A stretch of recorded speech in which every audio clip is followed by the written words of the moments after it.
తెలంగాణ రాష్ట్ర సాధన కోసం అసెంబ్లీ సమావేశాలను అడ్డుకున్న టీఆర్ఎస్ ఇప్పుడు అధికారిక హోదాలో అసెంబ్లీ సమావేశాలను నిర్వహించడానికి సిద్ధమవుతోంది.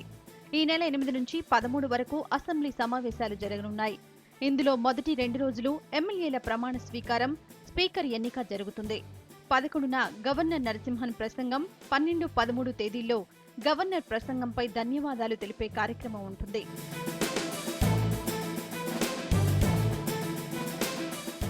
రాబో కాలంలో ప్రభుత్వ కార్యక్రమాలు ఏ విధంగా ఉంటాయో అధికారికంగా ముఖ్యమంత్రి కేసీఆర్ సమావేశాల్లో వెల్లడించనున్నారు.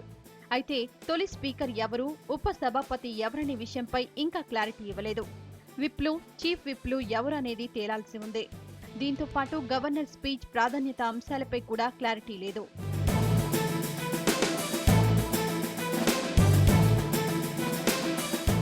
గవర్నర్ ప్రసంగంలో టీఆర్ఎస్ ప్రభుత్వం చేపట్టే కార్యక్రమాలను వివరించనున్నారు. తెలంగాణ ఉద్యమం కోసం ఎవరెవరు పాటుపడ్డారు, వారి కోసం ఈ ప్రభుత్వం ఏం చేయబోతోంది, అదేవిధంగా మేనిఫెస్టో అమలు ఎలా ఉండబోతోంది అనేది ఈ ప్రసంగంలోనే వివరించనున్నారు. అయితే గవర్నర్ ప్రసంగానికి ధన్యవాదాలు తెలిపేటప్పుడు విపక్షాల నుంచి విమర్శలు వచ్చే అవకాశం ఉంది.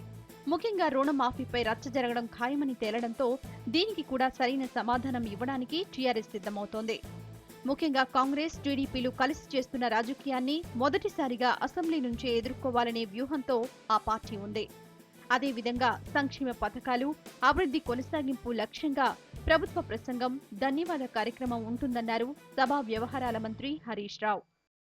ఈ నెల 9వ తేదీ ఉదయం 11 గంటలకు కొత్త రాష్ట్రంలో కొత్త శాసనసభ కొలువుదీరబోతా ఉంది. గవర్నర్ గారి ప్రసంగానికి ధన్యవాదాలు చెప్పే దాంట్లో భాగంగా మరి ఆ ప్రసంగాన్ని ఆమోదించడం కోసం రేపు రాత్రికి కేబినెట్ సమావేశం కూడా జరుగుతుంది. అంటే గవర్నర్ గారి ప్రసంగాన్ని ఆమోదం తీసుకోవడానికి రేపు సాయంత్రం బహుశా కేసీఆర్ గారు ఢిల్లీలో ఉన్నారు. వారు వచ్చేదాన్ని బట్టి రేపు రాత్రికి కేబినెట్ సమావేశాన్ని ఏర్పాటు చేసుకొని ఆ కేబినెట్లో గవర్నర్ గారి ప్రసంగాన్ని ఆమోదింపజేసుకొని మరి ముందుకు పోవడం జరుగుతుంది. అక్కడ చైర్మన్, డిప్యూటీ చైర్మన్ ఎన్నికల మీద ఇప్పటిదాకా ఇంకా నిర్ణయం తీసుకోలేదు. గతంలో అసెంబ్లీ సమావేశాలను సాగనివ్వకుండా రాద్ధాంతం చేసిన టీఆర్ఎస్ ఇప్పుడు అసెంబ్లీ సమావేశాలకు అడ్డంకులు లేకుండా నడిపేందుకు సిద్ధమవుతోంది.